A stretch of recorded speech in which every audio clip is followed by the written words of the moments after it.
titular, perderam. E quando jogava no time titular, perderam. Verdade. Que doideira saber esses bagulho. Eu não sabia dessa fita. Ô Zé, não. quando começou sua caminhada? Porque eu gosto muito de saber dessas paradas. Porque, querendo ou não, no Brasil, todo mundo meio que sonha em ser um jogador de futebol, tanto as minas quanto os moleques que gostam de futebol. Só que, quanto de cara você conhece que é bom de bola? Você fala assim, mano, esse cara talvez é até melhor que eu, mas não vingou, não virou. É muito difícil esse corre. Como é que foi esse corre desde criancinha pra você? É o que mais tem, cara, eu acho. É o que mais tem. É cara bom de bola, mas que não teve oportunidade, cara. Porque... a maior parte, né, a maioria dos jogadores da molecada que vira jogador, a maioria sai da periferia, né? E é lá na periferia que tá as joias, né? E essas joias precisam ser lapidadas, né? Lapidadas de que forma? Com oportunidade. A oportunidade não chega para todos. Sim. Ou quase não chega a oportunidade lá. Eu falo porque eu saí da periferia, né? Eu nasci e cresci na zona leste de São Paulo. Qual que é? Eu sou de São Miguel. Ah, da hora. Eu nasci lá, cresci lá. E a oportunidade que apareceu para mim com 9 anos de idade foi a escolinha Pequenos do Jockey, que minha mãe trabalhava lá perto e conheceu um diretor. Na Lusa, né?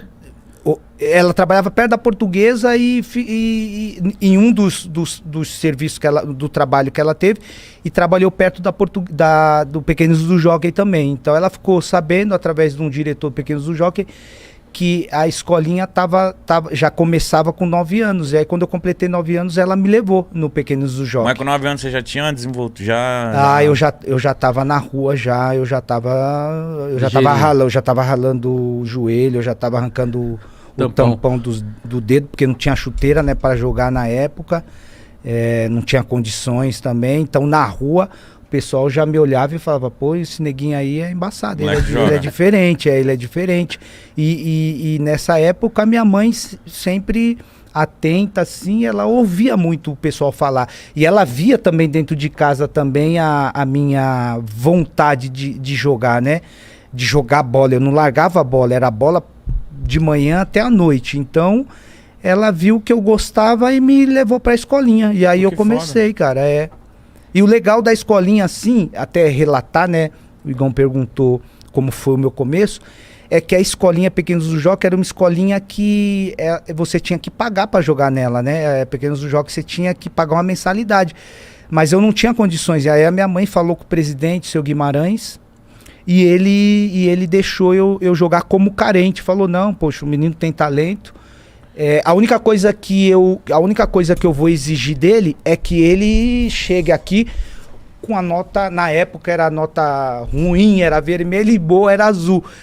A única coisa que eu peço é que ele chegue aqui pra jogar com nota azul. Ele vai ter que ter nota azul, porque senão vai ser difícil manter ele aqui. Eu abro mão da mensalidade, mas ele vai ter que estudar. E isso foi o legal disso, foi que ele me deu a oportunidade e ao mesmo tempo me despertou pro estudo.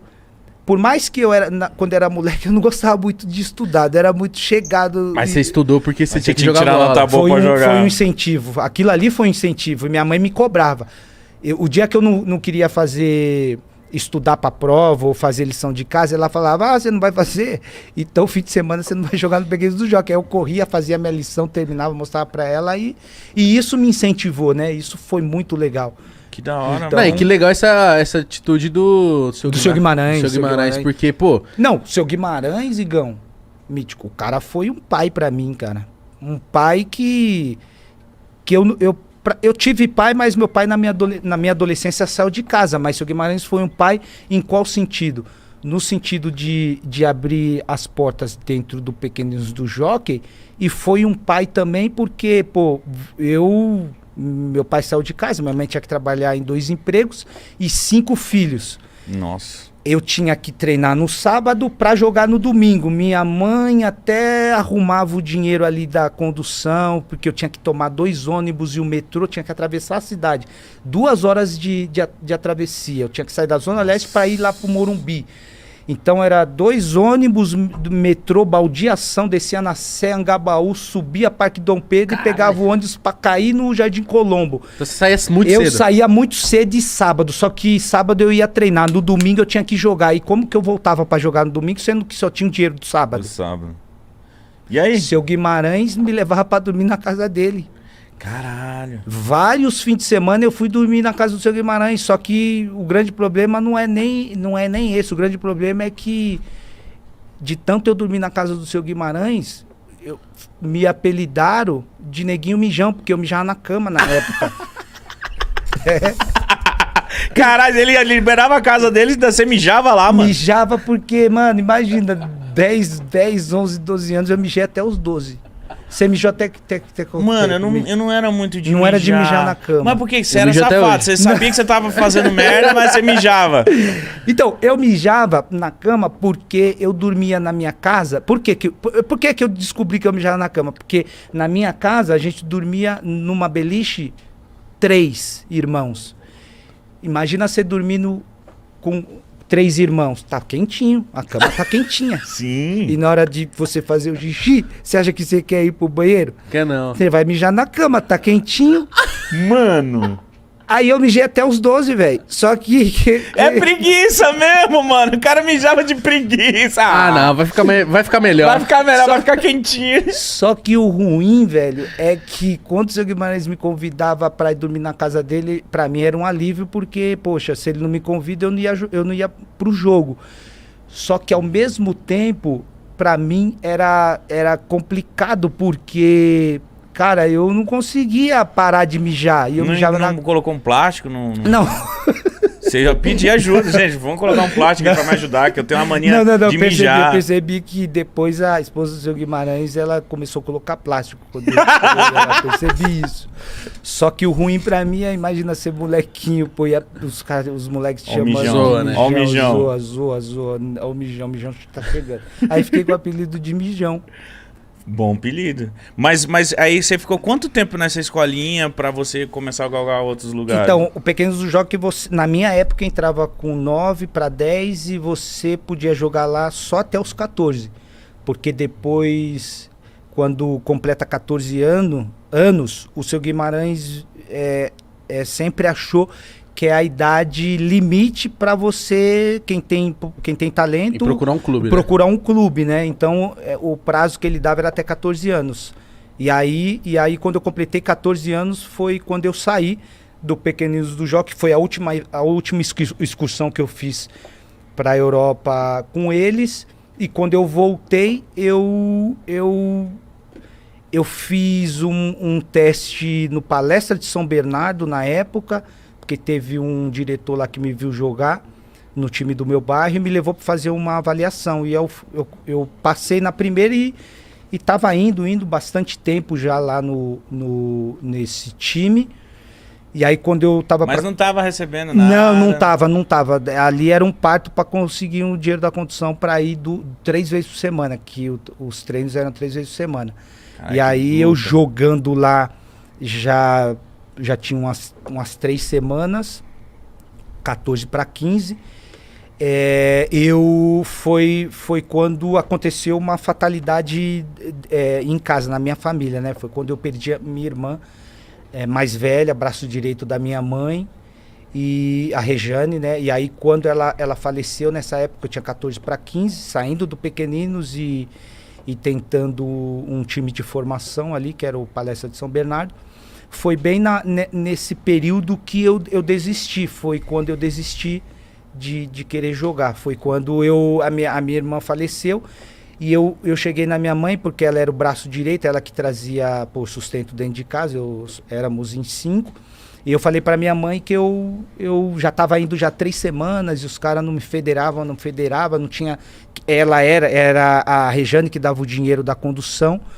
E aí, quando a gente perdeu ela, eu falei pra minha mãe, eu não quero mais, eu vou parar, eu vou trabalhar, porque eu não tinha nem a presença do meu pai mais. Meu pai já tinha saído uns meses atrás de casa, aí a minha mãe trabalhando em 2 empregos, e o falecimento da minha irmã, e aí eu fui procurar emprego. Aí eu fiquei uns 6 meses trabalhando, sem jogar, e eu já tinha um emprego, pô. Eu jogava de fim de semana num time no Beira-Rio, que era o time do meu bairro, que o diretor era o Sabesp. Na época ele me levava, me dava 50 conto por jogo, ele até me pagava um dinheirinho, me pegava em casa, me levava a jogar, me dava 50 conto, e esse dinheiro ajudava no sustento de casa. Eu era office boy, pô. Office boy. Tava felizão. Ficava batendo 15 perna? anos, 15, 14. Eu tava jovem aprendiz, já pra assinar a carteira. Fiquei 3 meses jovem aprendiz. Depois de 3 meses, assinaram minha carteira de office boy. E aí eu comecei a trabalhar, pô. Eu falei pra minha mãe que não queria jogar mais. Tô decidido a trabalhar, quero ajudar a senhora aqui. Vejo o sacrifício da senhora tendo que trabalhar em 2 empregos, e fui trabalhar. E aí foi quando eu, já 6 meses de trampo ali, carteira assinada, já tinha o meu ticket de refeição, vale transporte, tava felizão, tirava um dinheirinho para comprar uma calça, um tênis, para ir bem vestido pelo menos para a escola, e o resto eu dava para minha mãe. O resto que eu falo não era muito, né? Ganhava, acho que na época 2 salários mínimos, né? Mais ticket de refeição e vale transporte, pô, eu tava felizão. Então, tava bem, legal. Eu tava felizão, tava top. E aí, do nada, minha mãe apareceu em casa falando que fez a minha ficha, o meu cadastro, né? A ficha na Portuguesa, na peneira que ia ter na Portuguesa e na peneira que ia ter no Corinthians. Zica, que da hora, mesmo assim ela não desistiu do sonho. Ela sabia que no fundo ele queria. Vocês não sabem, ela fez isso, e aí eu questionei ela, eu falei, mãe, você tá louca, eu tô feliz aqui no meu trabalho. Eu não vou. 2 salários mínimos? 2 salários, pô, vale transporte, que de refeição. Ainda, às vezes eu consigo, até na época, se você descia por trás, você conseguia segurar o vale transporte. O vale transporte você podia trocar em dinheiro. Pegar um dinheirinho. Pegar dinheiro. Isso, pô, eu meti essa direto. E aí ela falou, eu falei, não, tá louco, eu não vou não, pô, tô legal aqui no meu trabalho, tô felizão, e eu tô até com moral na escola. O pessoal fala, pô, você tá trabalhando, tá com tênis novo?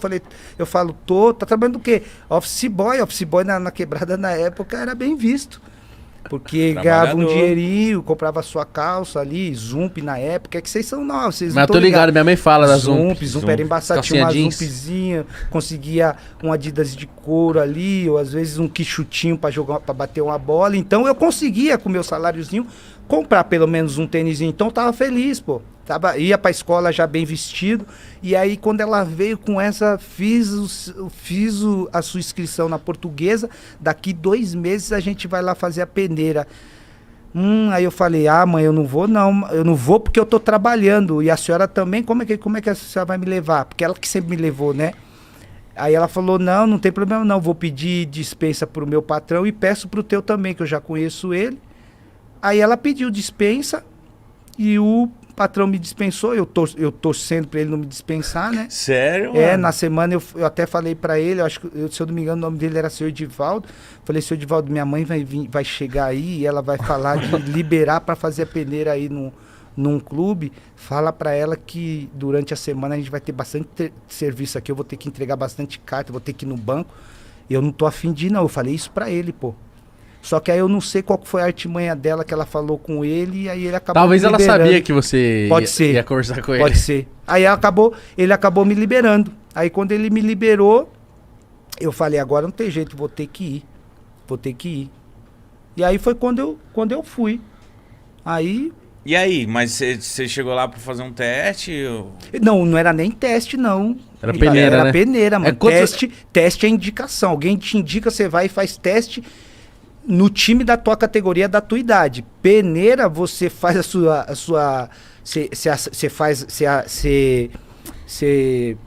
você faz a ficha técnica, né, que é onde você coloca os seus dados. Eles te ligam e falam, tal dia vai ter a peneira da tua idade, você vem pra peneira. Aí a peneira é você chegar, peneira eles dão um horário lá que tem que estar às 2 horas no portão tal. Você chega às 2, eu cheguei às 2 horas no portão tal.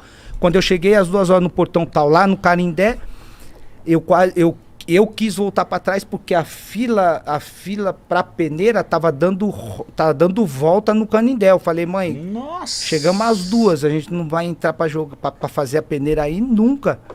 E outra, eu falei para ela, eu tô sem almoçar, como é que a gente vai fazer peneira aí ainda porque sem almoçar? Porque eu vou correr no sol. a bichinha abriu a bolsa dela e falou, não, a questão de comida não é o problema, não. Eu fiz um pão com mortandela, te trouxe um teu pãozinho com mortandela. Ah, sua mãe é muito foda. Me deu pão com mortandela, comi o pão com mortandela, desenrolou um suco lá. Tomei o suco, pão com mortandela e fui pra fila. Quando abri o portão, corri pra fila da minha posição gigantesca. Qual que era a sua posição na época? Meia. Eu lembro que as duas filas maiores era meia e atacante. Então, sempre é. Sempre é. Ninguém quer ser zagueiro lateral, não, volante ou goleiro.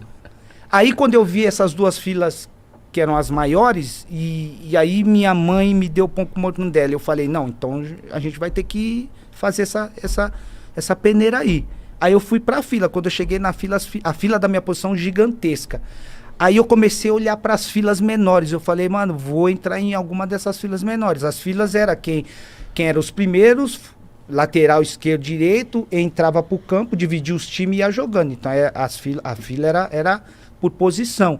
Aí eu comecei a olhar para as filas. A fila menor era goleiro. Aí eu olhei pros 3, 4 meninos goleiros lá. Eu falei, mano, os moleques gigantes. Eu tenho até medo de quando eu jogo bola 3 dentro, 3 fora, quando a gente jogava na rua, os caras soltavam a bica, eu tinha medo de pegar, pô, goleiro não dá pra mim. Vou na lateral direita, que era menorzinha. Aí eu falei, putz, lateral direito, mano. Pé invertido. Pezão direito eu só uso pra subir no busão, só no ônibus. Pra chutar eu só uso a esquerda, direito não vai dar certo. Fui pra zagueiro, zagueiro central, posição dos dois zagueiros, zagueiro com pé canhoto, com o pé destro. Mano, os moleques gigantes, tudo fortão. Falei, mano, não vai dar pra mim não. Volante forte também. Aí eu olhei pra outra, pra posição seguinte, lateral esquerdo. Eu falei, mano, lateral esquerdo. A fila tá pequena, eu sou canhoto. Vou na lateral. E fui, pô. Fui entrar 7 horas da noite pra fazer a peneira. Na lateral, eu fui assim mesmo. Cheguei lá pra jogar. O treinador acho que já tava bem cansado, né? Desde meio-dia lá. Quando eu entrei pra jogar, deu 10 minutos, ele apitou.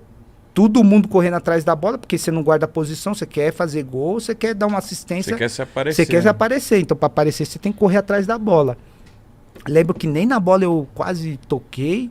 Terminou, ele juntou a molecada, que éramos os últimos, e falou, ó, de vocês que jogaram aqui, o único que foi aprovado foi você. Aí apontou assim na minha direção, né? Eu até levantei o braço. Aí ele fez assim, não é você não, é o menino aí do lado.